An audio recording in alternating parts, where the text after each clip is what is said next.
It's time for the Splash Live from Civic Center TV, featuring stories from and about people like you in the greater West Bloomfield area. Simulcast on cable, 89.3 Lakes FM, social media, and the web.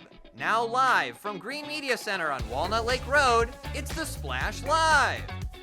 Live, local, social, it's the Splash Live on Civic Center TV and 89.3 Lakes FM. Thank you so much for being here. I'm your host for today, Kevin McIntosh. Starting with our top story of today, the soon-to-be one of the biggest attractions in West Bloomfield. That's Marvin's Marvelous Mechanical Museum was shown massive love and support by local residents at the Zoning Board of Appeals meeting, a staple of the local community for decades at its longtime Farmington Hills location. The future of its move this year to the Orchard Mall was in question as they needed to seek approval from the Zoning Board of Appeals for parts of their operation. They drew massive community support, by the way, including passionate comments from some of Marvin's biggest fans in Greater West Bloomfield. I'm just so excited to have them. Everybody I know is excited. On Facebook, I can tell you, you only got 200 comments, but there's thousands of people who are in favor of this business. It's something all my friends like to do. It's like in this area, there's a lot of fun things to do, although there's not many arcades, and it's just one of those things that everyone can agree on. Let's go to Marvin's, let's just go have fun. It is poetic because the Yagoda family started their pharmacy in Detroit at Ardmore and Finkel in 1931. And they never left, even after the riots, even after everything that happened to that neighborhood, which became very distressed. And, you know, I walked that neighborhood with Marvin Yagoda, and he never mentioned anything about what was going on there except the beautiful architecture, the gorgeous trim on the magnificent buildings. He was just a dreamer and a lovely person. And I'm sorry I'm getting emotional, but I'm so glad to hear that the board supports this. As a mom who's older, to be able to show these kids a little bit of my world. So it's a connection between my 12-year-old son, and I won't say my age, but it's really a wonderful thing. And in addition to the comments at the meeting, over 200 letters of support were sent to the West Bloomfield Development Services Department in favor of our beloved arcade. And members of the Zoning Board of Appeals agreed Marvin's move to the Orchard Mall would be very beneficial to the community. It helps with the mall for draw, because we want a viable mall.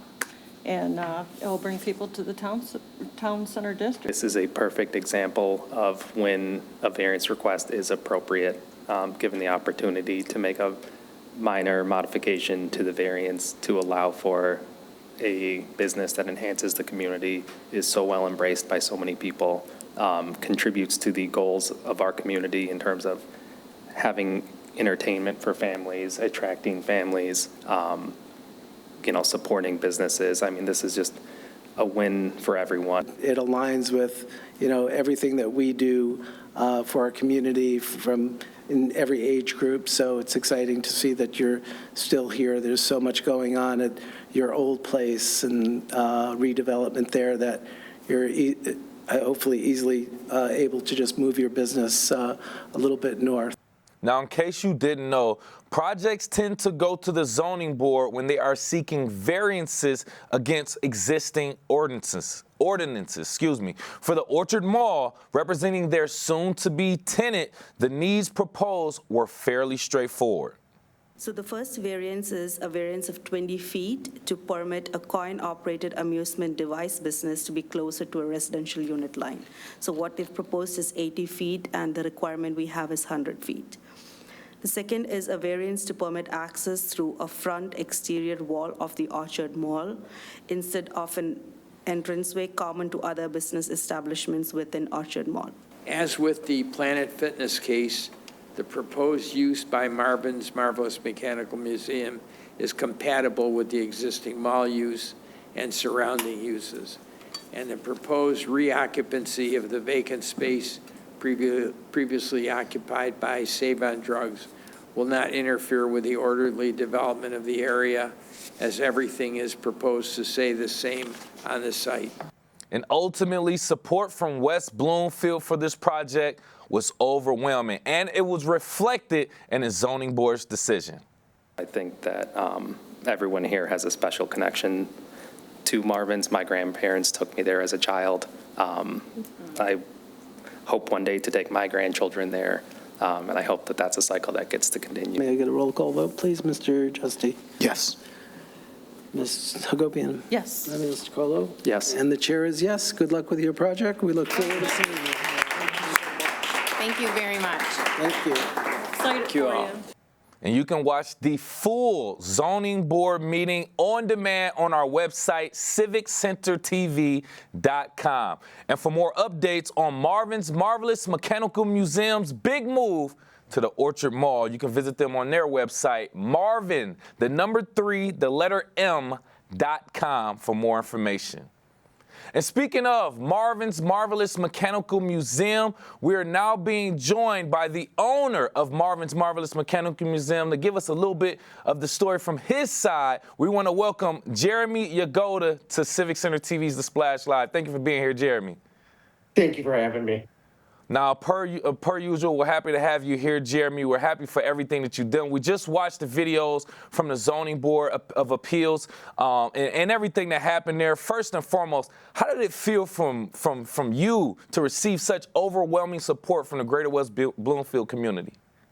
You know, honestly, going in, I was a little nervous last night. I really was. And seeing the support, hearing everybody speak, it was just marvelous. It got me a little emotional, but I'm so excited about what's to come.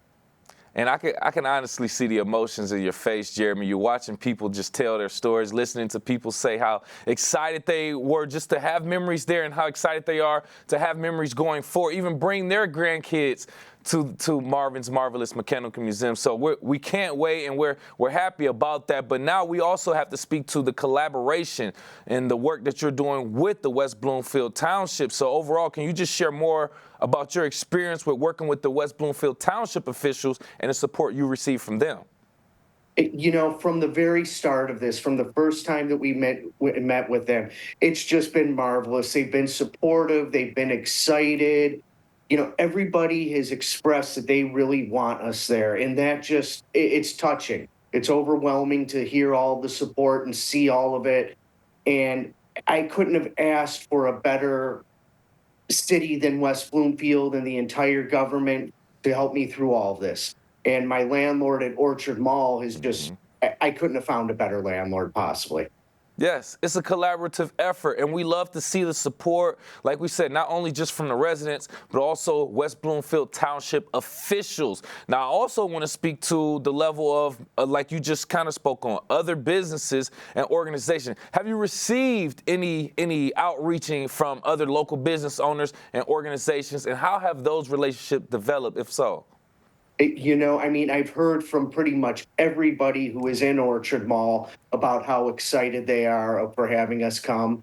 Other businesses in the area as well. It's just the support from West Bloomfield is unbelievable. It's exciting to see what we're going to bring, to see how much everybody enjoys the fact that we're coming there and looks forward to coming and visiting us.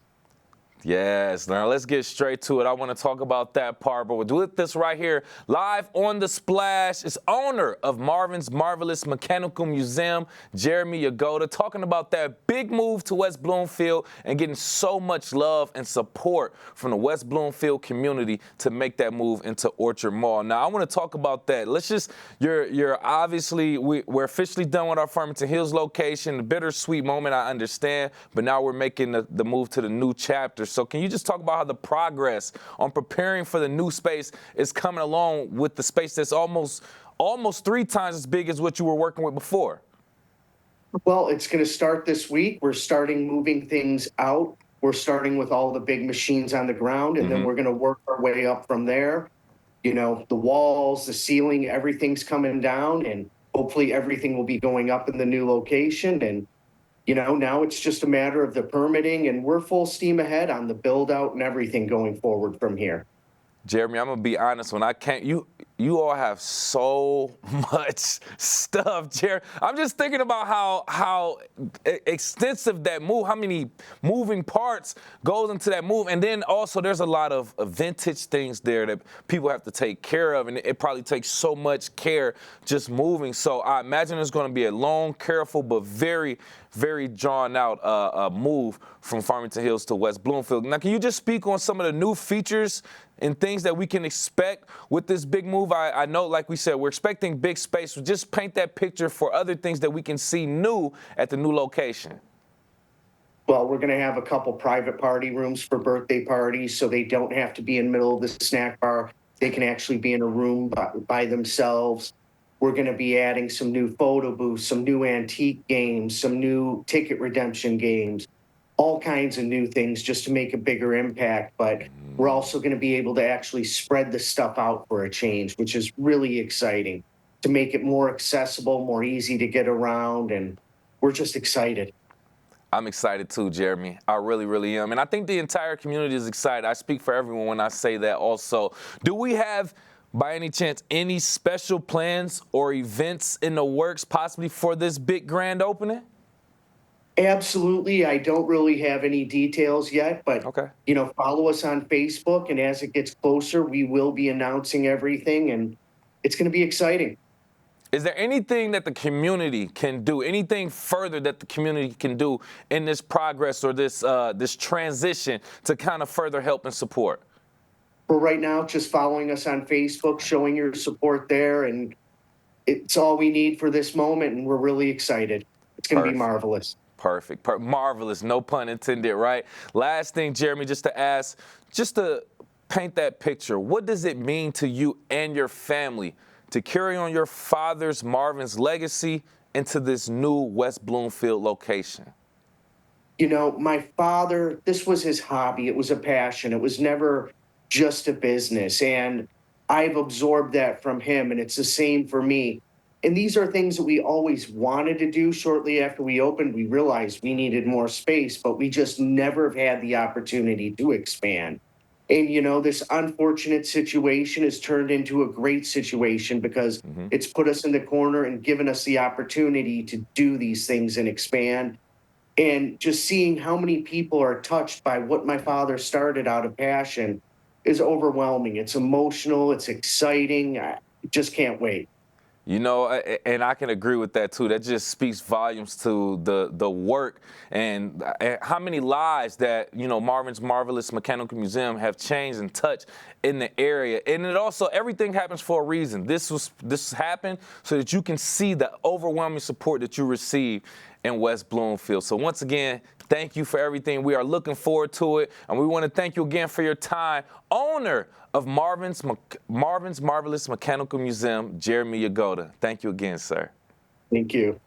So excited for that new location at the Orchard Mall in West Bloomfield as we receive more information, hopefully grand opening special information. We will obviously relay that to you. For more information, visit their website, Marvin's 3M, Marvin, the number 3, the letter M.com for more information.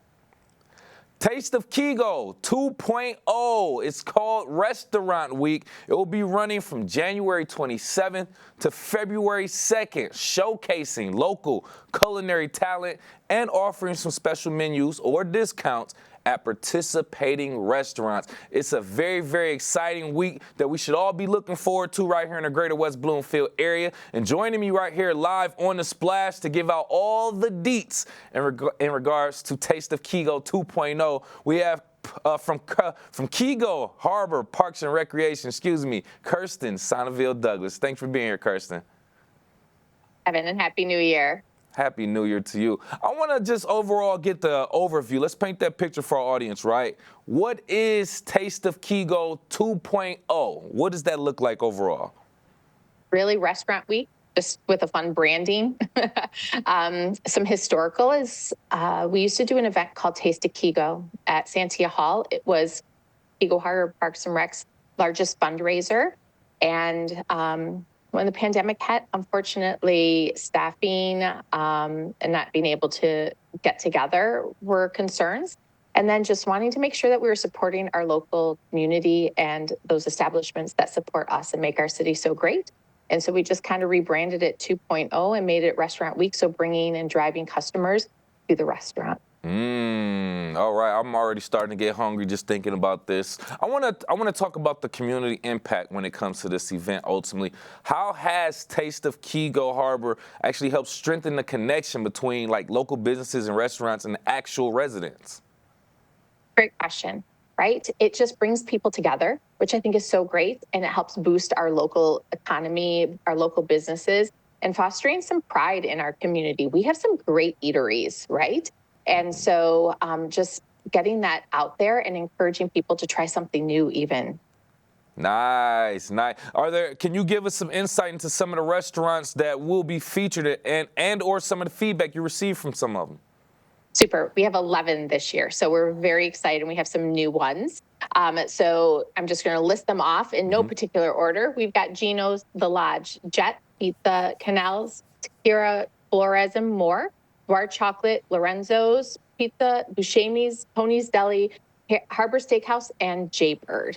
And so we're really excited because we have some new ones. Like you wouldn't think Bar Chocolate, right? But they're going to offer a special as well. So we're very excited to have everyone participate. We have some of the new restaurants. We've got Brew Brothers who are just doing their soft open and weren't ready to commit, but they're excited to participate next year. So we're excited for it to grow each year.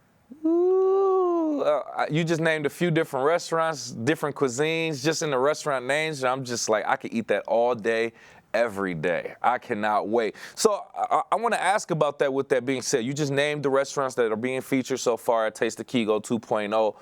How do you ensure that this event is highlighting a diverse mix of cuisines to appeal to the different food lovers in our greater West Bloomfield area? It's easy. Keego Harbor has a diverse, culinary palette, I would guess you would say, right? From barbecue to Italian to, a little more diner areas to lots of pizza, right? So we have just an awesome, diverse mix of culinary establishments. So it was actually easy. I didn't have to do much of the work, just encouraging them to participate. And that's what we're here for also, to make sure we get participation from residents also, and they know the details and the intent behind Taste of Keego 2.0. But join us right here live on The Splash from Keego Harbor, Parks and Recreation, Kirsten Sonneville Douglas, talking about Taste of Keego 2.0 Restaurant Week, which will be happening January 27th through February 2nd, giving us all an opportunity to try out the various different culinary restaurants and dishes that we have in our area. I want to talk about the economic benefits ultimately, right? You working at being part of Parks and Rec, what kind of economic impact does Taste of Keego actually have on local businesses and the community in general? That's super important, right? Attracting more customers to our restaurants, boosts in sales, and then especially during a slower period of time. That's one of the feedback that we received from the restaurants, was this was a great time because it was after the holiday boom, and then before the lull. There's a lull right now before, say, Valentine's Day or Super Bowl, and now we're getting to the spring months when people are more apt to going out. And so right now, this is a slow time. So we're just trying to offer some promotions, some specials to get people into those establishments. That's a good point. That's a great point, as a matter of fact. When you said that, it just went off. Ding, doing this right before the Super Bowl. Try out a few different places, see what you like.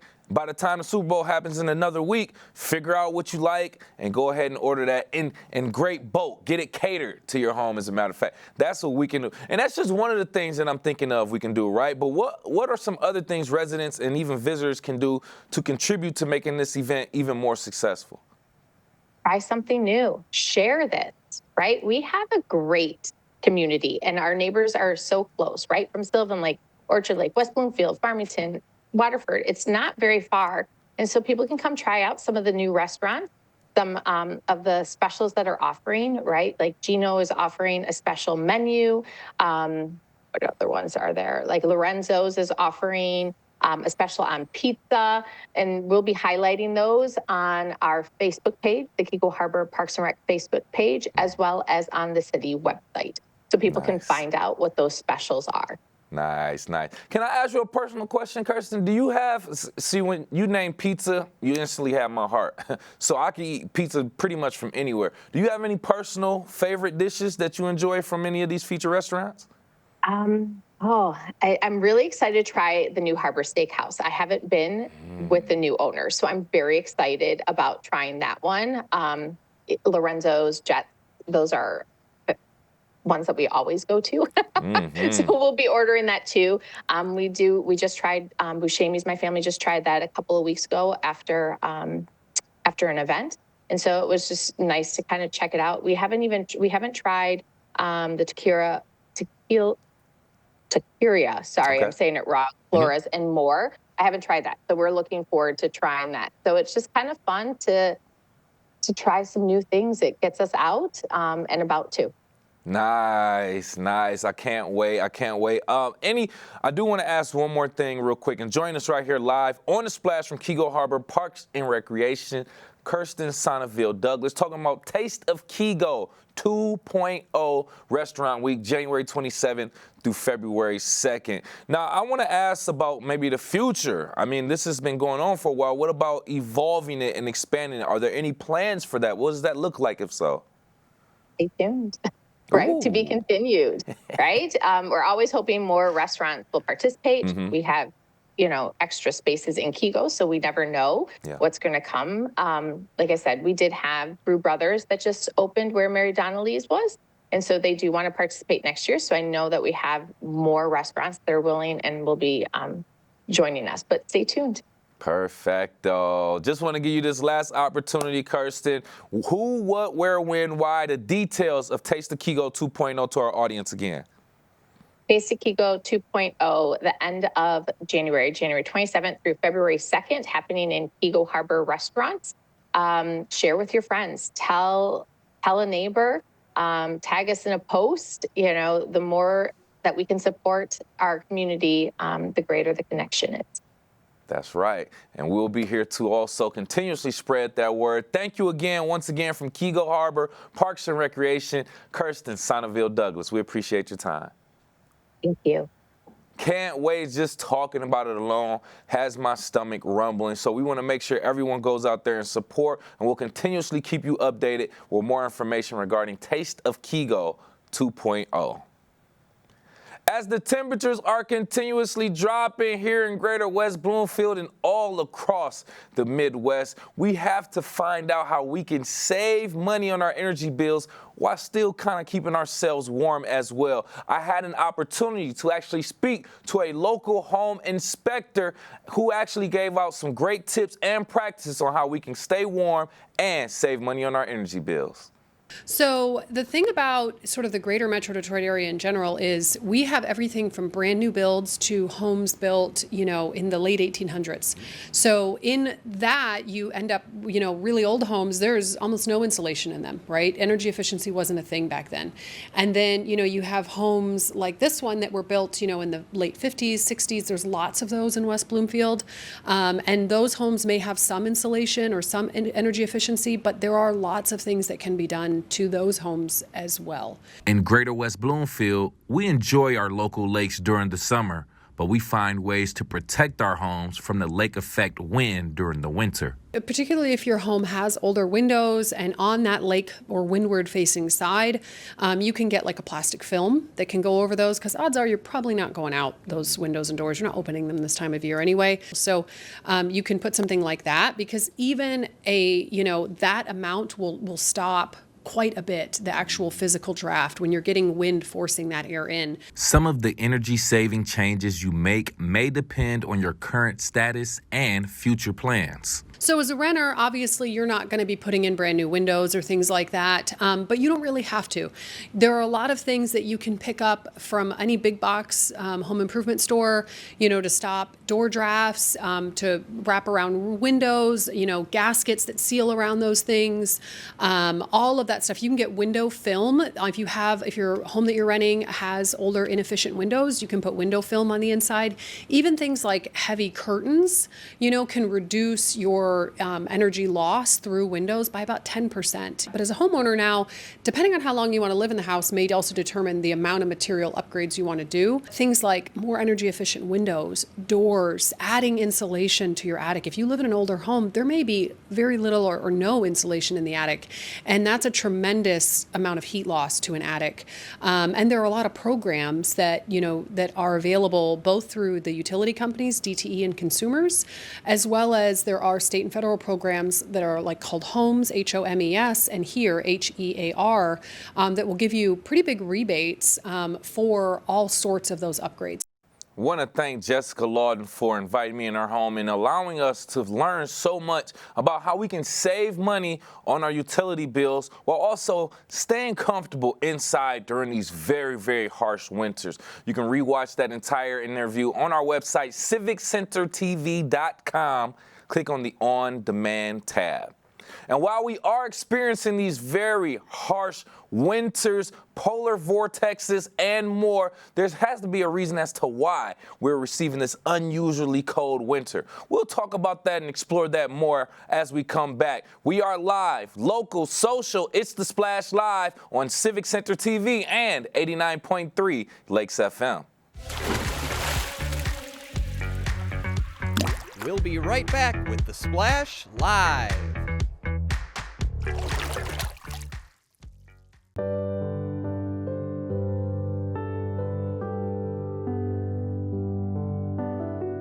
What people are watching in Orchard Lake, Civic Center TV, and 89.3 Lakes FM. Wondering what to say to someone who's been sexually assaulted or abused? I believe you. I'm so sorry this happened. It's not your fault. Confidential and anonymous help is available at the Michigan Sexual Assault Hotline. Connect with us 24/7. Call 855-VOICES-4 or text 1-866-238-1454 for help. Learn more at michigan.gov/voices4. Hi, I'm Chris Fry, Park Superintendent, West Bloomfield Parks. Congratulations, Civic Center TV, on 1 million views on YouTube. Thank you for all you do in the community, and thank you for having me on The Splash throughout the season to talk about activities out in the parks. Chris Fry, proud to be 1 in a million.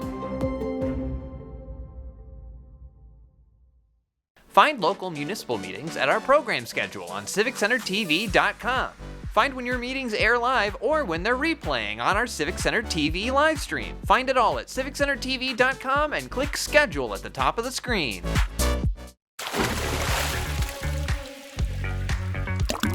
And now, back to The Splash, live. Live, local, social, it's The Splash Live on Civic Center TV and 89.3 Lakes FM. Thank you for being here. I'm your host, Kevin McIntosh. Why is it so cold outside? Did someone leave a fan on? I don't know, but there has to be a reason as to why we are experiencing these very cold temperatures this winter season. So joining me live on The Splash with some explaining for us from a professional standpoint from the warning and coordination meteorologist from the National Weather Service of Metro Detroit, Jacqueline Anderson, joining us. Thank you so much for being here, Jacqueline. Thank you for having me. Thank you for being here first and foremost. So on and off crazy weather, winter storms, icy temperatures below freezing.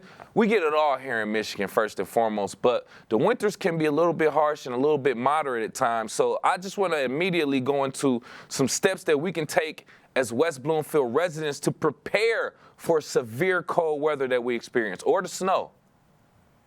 Yeah, so there's a few things that you can do to prepare. Always make sure you have dressing in warm layers, especially if you're going to be spending time outside. If you have travel plans, make sure you have emergency supplies in your car.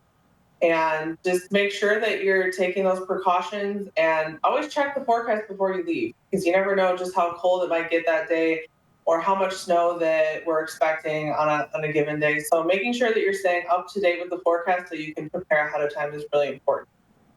Very, very correct, especially with us getting piled up snow. You never know if your car is actually built for it until you're in that situation. So check your tires, emergency kits with flashlights, blankets, maybe heating pads, warmers, things of that, batteries and flashlights. Try to ensure that you're keeping all of these things in mind for your car and things for your home and other places that you can potentially be trapped in during these weathers. So with you representing the National Weather Service, Jacqueline, how does your organization, National Weather Service, ensure that we are all receiving timely communication from possible severe cold weathers in our area? Yeah, so when we're expecting extreme cold, we will issue certain products ahead of time. So if we're expecting wind chills to reach 15 degrees below zero, that's our threshold for issuing a cold weather advisory. And that actually applies to either air temperature or the wind chill. So if it's a light day where it's cold and there's not a lot of wind, but the temperature is bitterly cold, we can still issue these cold weather advisories. But more oftentimes than not, we're going to be dealing with the wind chill and the combination of the cold temperatures and the wind on top of it. And if we were to, it's pretty rare here in Southeast Michigan, but if we were to run into a day where the wind chill temperatures fall to 25 below zero or colder, that would trigger what we call an extreme cold warning. Ooh. So we do have a few different products that we issue for the extreme cold to provide that tap on the shoulder and that heads up that cold weather's coming your way. Oh my goodness, just talking about temperatures and wind chills like that is making me cold. But okay, so that kind of makes me think about one thing is crazy that people even play football in that type of weather. That's a whole nother subject. But I want to kind of ask you, this is a random question that went in my mind when you were talking about that. Some of the warnings when we are expecting this crazy below zero temperatures and wind chills, are we expecting to hear like some of those sirens? Does the National Weather Service that you represent from Detroit, Pontiac, do you all like signal those alerts that we usually hear in case of those natural disasters? Yeah, so any of those watches, warnings, advisories that pertain to the weather, those are directly coming from us here at the Weather Service, and then they're disseminated out through all these different means of communication to make sure that people have multiple ways to get that information. Okay, good. And then we also do our part here at Civic Center TV also to make sure we're giving out the tools and the tips and information for our local residents. Thank you again for that. Joining us right here live on the Splash, warning coordination meteorologist for the National Weather Service, Detroit, Pontiac, Jacqueline Anderson, giving us some nice tips on preparing for these harsh winters. And also, I want to dive into maybe even the cause of some of these winters. I know we hear a little bit about climate control and climate change. I did get some information from an article from the Associated Press. One thing that said, the U.S. witnessed 27 weather-related disasters in 2024, each causing over $1 billion in damage. I believe most of us are familiar with the hurricanes in Florida being some of the most devastating. With that being said, we haven't experienced hurricanes, but we get these on and off storms. How does a warming climate influence the frequency and severity of a polar vortex that we experience here in Southeast Michigan? Yeah, it's tough when you hear about the warming climate, but yet we're dealing with the cold aspect of it right now. And with climate change, the big thing is that these extreme events, whether it's heat waves, extreme cold, wildfires, whether it's the hurricane seasons, a lot of we look at that from a large perspective. And when it comes to climate change, these high impact events are becoming more frequent. And that's what we're really looking at when we're trying to kind of see, how is climate change maybe impacting these cold snaps that we're seeing? Are we seeing them more frequently? Are we seeing heat waves more frequently? So that's the frequency of these more extreme events are definitely kind of tied back to that climate change aspect. Okay. And I'm glad you kind of brought that up. I mean, if we are able to dive into that a little bit more, some more things that I found from that Associated Press article. Earth experienced its hottest year ever in 2024 on record, surpassing the 1.5 degrees Celsius warming threshold. That's 2.7 degrees Fahrenheit. This is signaling urgent climate change impacts as well. How is climate change impacting, and just go into details, the patterns and the seasonal variations that we are experiencing in Greater West Bloomfield? Yeah, so a lot of the seasonal variations that we see, especially in the wintertime, are tied to these large-scale global circulations that are happening across the globe. And so right now we have seen the La Nina start to emerge, but it is a weaker La Nina, which means the weather patterns that we're seeing aren't necessarily staying locked in place, but we're seeing these undulations within the jet stream, these colder surges of air coming down. Then we start to moderate a little bit, and we get a little bit warmer, and then we get this additional surge of colder air. So this winter, the weaker La Nina that's moved into place, we're seeing a lot more kind of fluctuation between the really cold temperatures and then the mild temperatures. So it's all tied into the global circulation that's impacting really everyone across the globe. Yeah, I thought it was me. I was looking at the weather ahead, and we had like a week of temperatures below freezing. Now we're getting a week of temperatures maybe at or above freezing slightly. Now we're getting on and off snow, and then the snow melts. The snow barely even stays nowadays. It's just so much to dive into, but it's also interesting to see how it all ties to what we're all seeing across the entire nation and world, to be honest. And we appreciate your information and for being here. Before we let you go, any steps that our local Greater West Bloomfield community can take, the residents, to mitigate the impacts of some of these extreme weather events caused by climate change?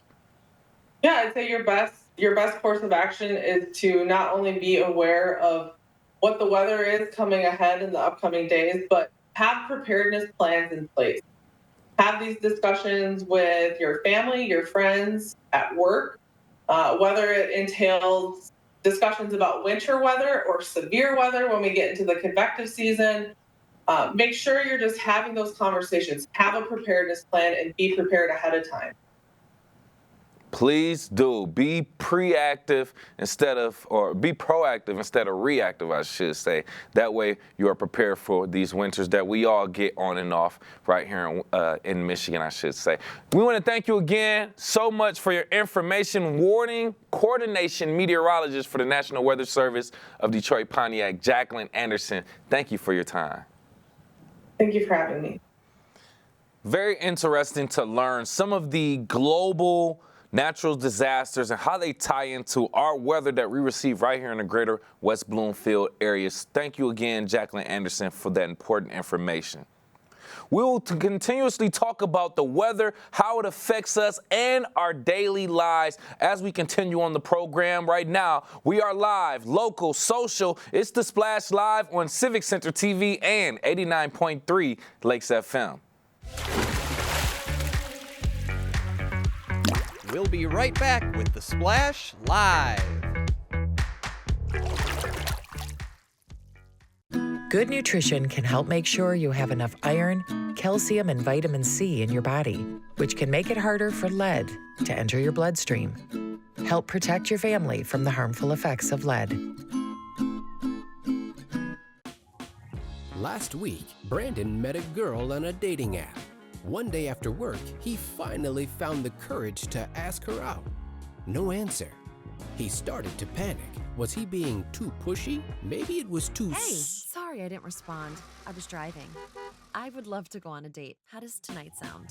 Brandon tried to play it cool, but inside he knew. A girl so smart, so responsible. She must be a keeper. I'm Gina Gregory, president of the Greater West Bloomfield Historical Society. I'm excited that Civic Center TV has reached 1 million views on YouTube. Congratulations. That's just terrific. We appreciate everything Civic Center does for the Greater West Bloomfield Historical Society and the community. For us, they promote and highlight our events. It's awesome to have them available 24/7 on YouTube. I'm Gina Gregory and proud to be one in a million.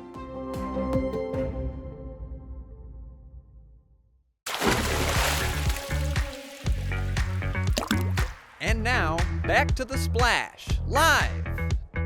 Live, local, social. It's the Splash Live on Civic Center TV and 89.3 Lakes FM. Thank you so much for joining us. I'm your host, Kevin McIntosh. The 2025 Chamber Board Installation Breakfast is scheduled for January 24th. It's an event that showcases the Chamber's commitment to fostering economic growth and economic growth and building strong connections amongst West Bloomfield businesses and residents. Joining me live on the Splash to talk more about this installation breakfast and the overall Chamber of Commerce, we have Executive Director of the Greater West Bloomfield Chamber of Commerce, Suzanne Levine. Thank you for being here, Suzanne. Good morning, and thank you for having me once again. We always appreciate your time. We know it's extremely valuable, so I want to get straight to it, essentially. Asking a little bit from your position about the West Bloomfield Chamber of Commerce. What is your vision for the Chamber for 2025? Well, the vision is pretty constant in the sense that we are the voice of business. So really trying to make sure that our businesses that are here and the ones that want to become part of West Bloomfield, that not only that do they survive, but they thrive. And what is the best way to make sure that they are connected to the community and other businesses that can perhaps, help support them? And that's good to hear. That's good to hear. With you being in the position that you are in, it's great that you have that vision. So now you just got to, essentially execute the plan to make that happen. Now, with the new installation of board members, how do you feel like they align with your new vision? Well, the board is here to not only support me in my efforts, but to really reach out to the community. These are a great representative of large, medium, and small businesses, and they are great leaders and a great resource, not just for connecting with other people, but also maybe giving them some insight into how they can best promote their business. So the board is really great. We've tried to have kind of a eclectic different businesses, from Henry Ford West Bloomfield Hospital, which of course is the largest employer of people in our area, to small little businesses like Linda Charter, who is part of Melaleuca. So I really try to make sure that we have a broad range, trying to represent everyone in West Bloomfield and beyond. I'm glad you put it in perspective with that scale, going all the way from the largest employer in our Greater West Bloomfield area all the way to maybe even an individual solo entrepreneur in the Greater West Bloomfield area. So it's good to know that we have resources for these types of businesses and business owners right here in the area. Now, I want to ask about your plan and the community impact of that. How does the charter plan to address some of these specific needs that our West Bloomfield businesses and residents are facing in the upcoming year? Well, we know that, COVID really, really hurt a lot of our local businesses. And at the time I tried to direct them to grants and resources within our community, like Oakland County and our township. Now going forward, I really have a plan of making sure that we canvass our local businesses and see what they feel their needs are. Is it more employees? Is it trying to get their word out, their name? How can they improve their reputation? Do they need resources for their employees? We have a lot of resources in the sense of we're connected to the township, we're connected to Oakland County. I know Noah Arbich, who's our representative, is always very interested to hear from them. So it's really important that they come to me, and I'm going to actually go out to them and, kind of do like a survey and see what their needs are and hopefully figure out a way to address them in a satisfactory manner. Nice, nice. Once again, just highlighting all the resources, the different individuals that you have either part of the chamber or involved or like to hear from people in the chamber as well. It just goes to show how great that is. And with us right here live on the Splash, by the way, Greater West Bloomfield Chamber of Commerce Executive Director Suzanne Levine, talking about the upcoming installation breakfast, talking about incorporating new members. I want to kind of go back to that very briefly also. Any key outcomes that you are hoping to achieve from this board installation breakfast for both the charter and the community? What I'm hoping is that there'll be a great connection, a great networking event, because it's our board, so people don't necessarily get to meet any of these board members, like Henry Ford Hospital, Judge D'Agostini, again, 48th District Court judge, who's fabulous. She loves doing this for us. So it's interesting to meet her out of court and, get all of these people's perspective on what they see for their business. It's just a great event. And of course, we're always so grateful to Civic Center TV for covering it. And I think that the best thing they can come out of it is making new alliances, because the best people to promote your business are other businesses. There's a great for people. I always tell that story about the young gentleman that opened a pizza parlor, and he said, how can I get new business? And I connected him to real estate agents. And I said, when you sell a house, let him know, and he can deliver maybe a small or medium pizza and just say, welcome to the neighborhood. What a great way to, welcome someone and also get them to know. Great idea. You can give a coupon with it. So it's just, trying to figure out different strategies to help people promote their business that might not cost them that much money in advertising. And we know that when you walk into a store and then you see business cards of someone else, that you think, oh, wow, maybe this is a great business that I should look into. Maybe I will need a real estate agent down the road. Maybe I will need a home care person. So it's just a great way to, promote your business by having other businesses promote you. That is so key to success, especially right here in our greater West Bloomfield area. I always highlight how I love to hear about different businesses, organizations, or even local leaders of authority coming together, working together for different events, different causes, supporting each other. And it's just a great thing because it sets a great example for the next generation as well. So love that we're hearing that and seeing that from your perspective in the chamber. Now, I know that businesses locally, they have to do a lot of marketing themselves to kind of stand out to the community and build that connection to the community also. But can you just talk about how the chamber itself as an overall organization helps collaborate or foster that collaboration between the businesses and our actual community? Well, one of the things I've created within the chamber are these specialty networking groups. For example, today we had our wealth group, our wellness and health professionals, and we had it at LE Mental Health. And anyone that's interested in any kind of health, it could even be financial health, came to this meeting to network with one another. I have a senior resource group because we have so many assisted living places in our, facilities in our community. So this is also another great group that helps foster collaboration. And we know that competition is never going away. So one of the things I try to tell people when they join the chamber or they're thinking about it is, let's figure out what makes you unique. There's a lot of real estate agents, but there must be, maybe you specialize only in seniors. Maybe you specialize in commercial. Let's try to figure out what makes you different than the others. So that's what you can highlight when you're going out into the community, why they should use you. So that's one of the things that I sort of figure that is a great asset of a chamber is, trying to highlight your specific, qualifications, how we can promote it and make you stand out from the crowd. And also coming to these meetings is so important. You could send 1,000 brochures, but let's be honest, when it comes to health and money, you're not just going to go to any dentist. You're not going to turn your parent over to any home health care person. Good point. You're not going to give money to any financial person. Health and money are trust issues. So the more they can send even someone from their business, if they can't come, to get to know and build that relationship, that one-on-one trust is really, it's invaluable. That was a solid point right there. You're not just gonna look in the, I'm gonna be so old school, yellow pages and just look for a doctor. I was so old school with that, or a dentist or whatever, or even a personal banking. You're gonna do research, you're gonna look for recommendations, you're gonna go by word of mouth, experience, is that type of thing. Health and finances, that's a great point, Suzanne.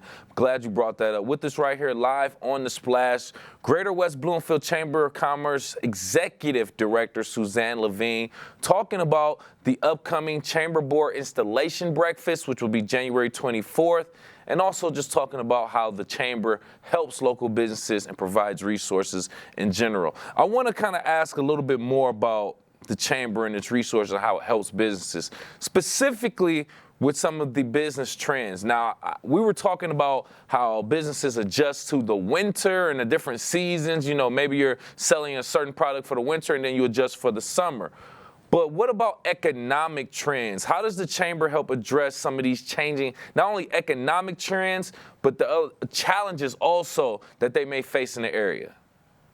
Well, I know that we have tremendous resources. For example, the Small Business Administration is in constant contact with us, and I always try to send out information about they are willing to meet with the businesses one-on-one. They have training sessions for them. So does Oakland Thrive. You know, trying to figure out, you know, and I'm always trying to read about different trends, and I go to these meetings. There's a Michigan Chamber of Commerce that, you know, is basically the entire area. So, you know, trying to connect people with different experts. And I do a lot of collaboration with other chambers. I'm not, you know, worried that someone's going to like another chamber more than ours. It may be a better fit for them. Just think that the more that you can offer resources to your business partners, your community, it helps a community thrive. And I know, you know, AI is a big thing. Yes. I know people are concerned, is it going to be a negative or positive impact? It is going to be disruptive no matter how you try to control it, if you can control it. My older son is very much involved in San Francisco and AI, and I talk to him about it a lot. So trying to figure out how we can harness that for the good of your business. So, you know, trying to figure out the trends. Yeah, it's an interesting thing. I know the experts sometimes are kind of in dispute about how that's going to work, you know, especially with the new administration coming in. Part of it is we have to see how that will work. But I know people are hopeful that the economy will, you know, be great this year. So that's what, you know, I'm an optimist. So there you go. I'm trying to look at that, you know, whoever's in power, it really wants to help our communities. So I'm going to continue to offer whatever classes, resources I can, you know, to see what these economic trends are. And I do believe that no matter how much, you know, people rely on Amazon, I do believe that the brick and mortar stores will survive because to me, and I'm old school, I still like to go into a store and try something on or Me feel too. the thing or talk to a real person.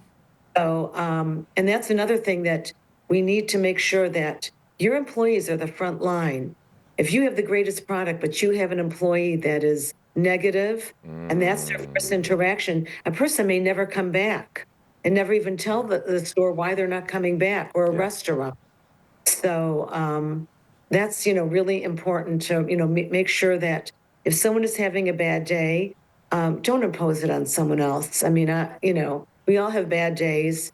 We all don't feel well or have issues. But to me, you know, you got to put on your game face. You have to, you know, show the world that if you want to make money, that you have to, you know, kind of play this game and, you know, be in a consumer-oriented world. Correct. Everybody service, and that's what a brick and mortar store offers: customer service that you cannot get from an Amazon.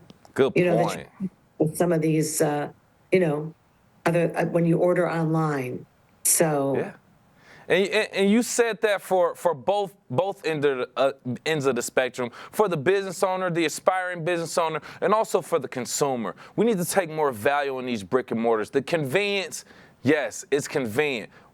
There's a price for all things that are convenient, so consider that. So support our local businesses, local brick and mortars who are giving jobs to local residents as well. Suzanne, we want to thank you again so much for your time. I know we're running out of time, but so much to talk about. I'm pretty sure we'll get you on again. And we want to thank you from the Greater West Bloomfield Chamber of Commerce Executive Director, Suzanne Levine.